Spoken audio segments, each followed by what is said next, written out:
Alright, we're here for round 1 of the Mono Blue Splash Green Devotion Daily. And I think this is a keep. We probably just start with just throwing this into play to try to get our devotion up. So on turn 4 we can attack with a Thassa. Depends if we hit a Frostwalker, I guess. But yeah, we'll put that on top. Depending on matchup, that might just be our turn 3 play. I don't think so, though. Man, polluted delta makes me want to just morph this, but we have so many 3s, I think we just have to cast it and start attacking. I think that's kind of what that card is just a creature you put into play on turn 2 unless it's real late in the game, then you morph it, but this mana base means that our Thassa is going to get to do some damage.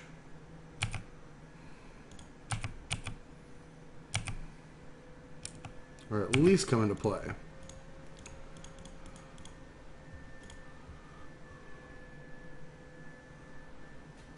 Well, I don't think this is a counter. This is probably an anticipate. But it's definitely not a counter spell.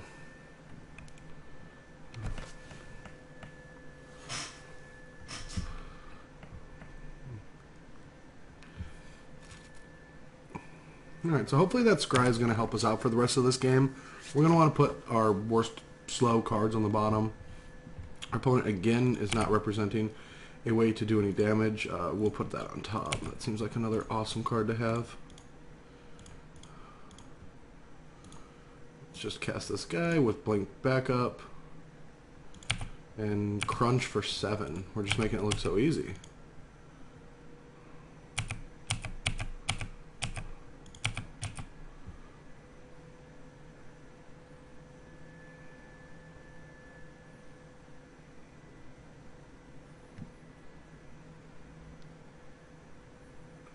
Alright, so our opponent really has to find something to do here. Excuse me. Like, you can try to kill this, but we can just morph it. Foul Tongue, Revealing, and Ojutai. Sure, you get that guy. Now, all we want is a land. That lets us hold up for his creature. We'll put on top. And we'll just cast this guy and only do 8 damage.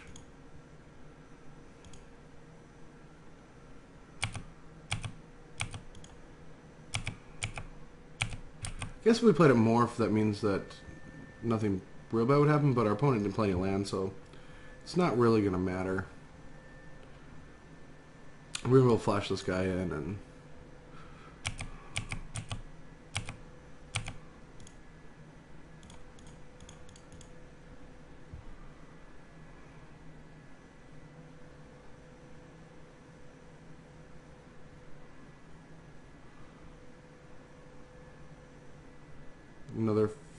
a downfall.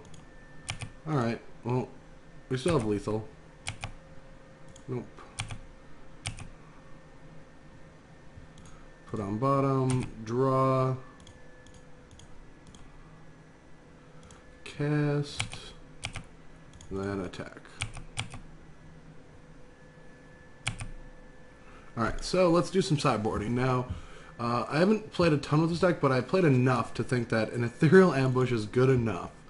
We'll find out, but we are going to bring all this counter magic in, mostly because Master Waves just is not an impressive threat in the matchup, and Frostwalkers, Stratus Dancers, even Kura's Followers are fine, since they're all collected company, but this card just doesn't do enough. It's just too slow, it's clunky, it doesn't really have any good way to protect us. And because we are lowering our curve, I want to cut a Siren and an Island on the draw. 23 land seems enough for this deck, especially since we're going to be trading resources constantly with our opponent and just trying to stop them from drawing a bunch of cards. So, yeah, that's how we're going to board. We might bring that land back in on the play if we get to that point in the game.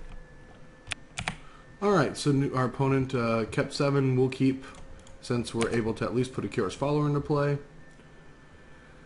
And we have double collected company, which is one of the best cards. And now we have the ambush. Whew. Well, we want lands. Put on top. This is actually a pretty decent start, in my opinion.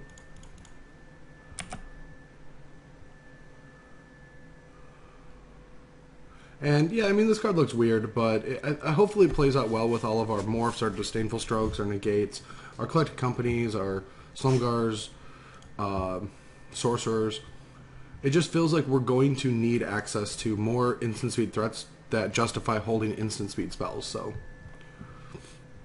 whereas some of the old blue-green decks had boon satyrs, it's just a cards that like I don't want to play in this deck. All right, so our opponent's going to anticipate. No anticipate.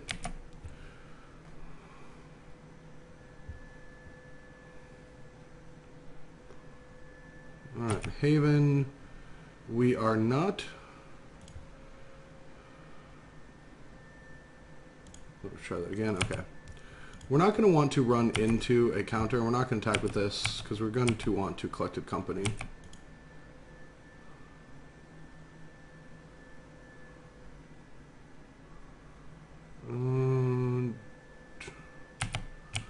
Could have done it during the upkeep, but our opponent's missing land drops.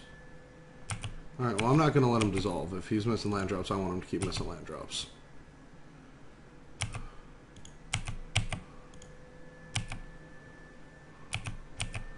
Our hand doesn't need to be fast.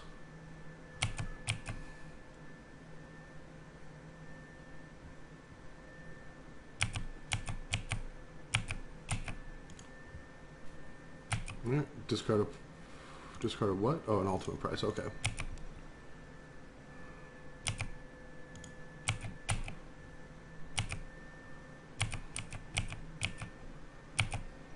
Totally fine with this game of Drago. Alright, so now that our opponent isn't going to discard, now we're going to start unloading. And kept on top, so that's even perfect for a dissolve.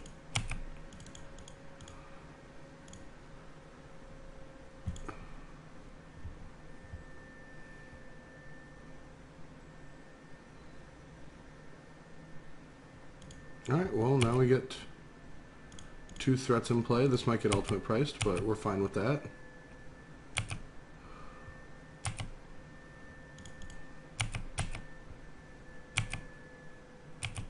And now that we have an actual clock in play, we're just going to start dumping our spells.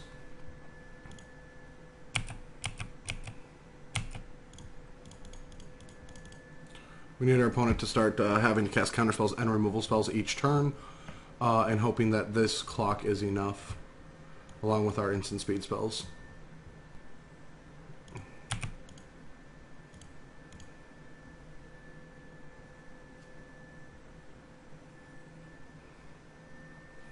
Now if we draw land, which we didn't, but we will play that guy. So we can hold up Disdainful Stroke.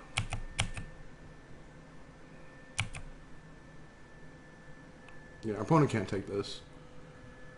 Like they can't go down to 8 life. That's just too low.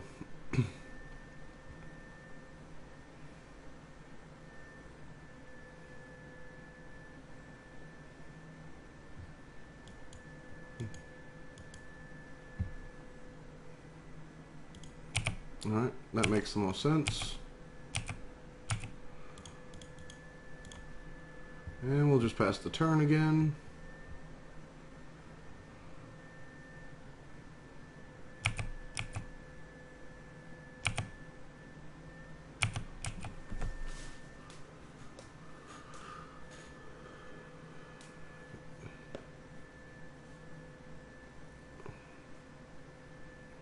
So what are we definitely afraid of? I don't know what we're really afraid of on this board state. Like maybe just like continuous removal spells and then a dig through time that we counter into an Ojutai. That's probably the scariest place. We do want to hit another land drop soon.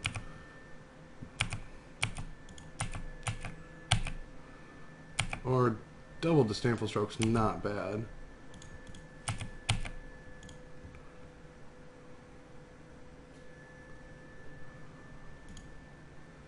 Alright, yep. That'll do it for that guy. Now we have to just say go, because we want to Disdainful Stroke the dig through time, end of turn, and then the Ojutai. And then we'll probably dispatch something, like a Thassa maybe.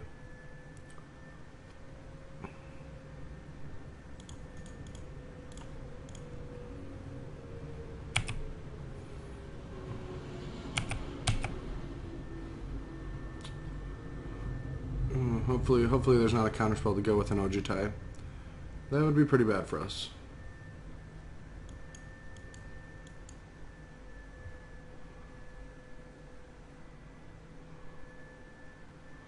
A Tessica Sun.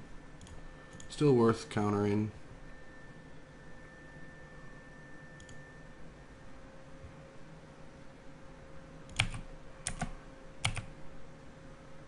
Alright, well, let's see if 2 damage goes through, and then we'll reassess.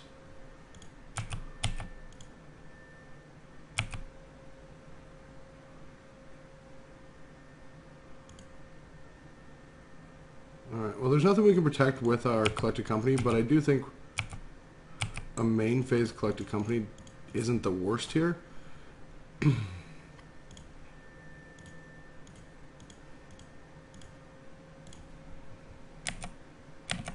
So now we have a bunch of cards over our opponent. Our opponent might be able to play an Ojutai, but our Frostwalker attacks right through it. And if that last card isn't anything special, we have a good board position. If they Wrath us, we can play Ethereal Ambush. What was that? Oh, Dragonlord's Prerogative. Alright, well that's not the biggest concern.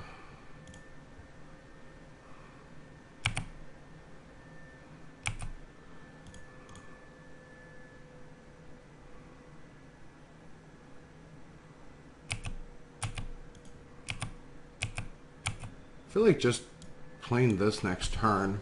I'm trying to play around a mass removal spell, but it could be counterspell into mass removal spell. But that's still, we're still not going to attack with the Thassa that turn, so it's better to hold up a bunch of mana. Wish we had a Stratus Dancer.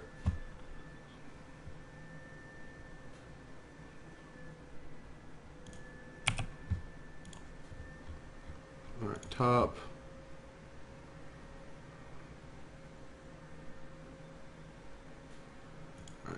That's going to resolve. And our opponent's going to have to be able to kill that and counter this, so...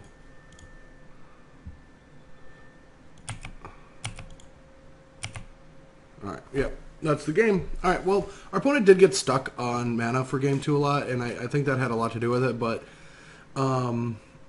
I do feel like this matchup plays out this way, where we just have to have a lot of patience, just attack with a couple guys, have a bunch of counter spells back up, hope we draw some Stratus Dancers, Collected Companies, things of that nature. But I thought it would be a really bad matchup when I start testing this deck to do this video, but it ends up kind of going like this a lot.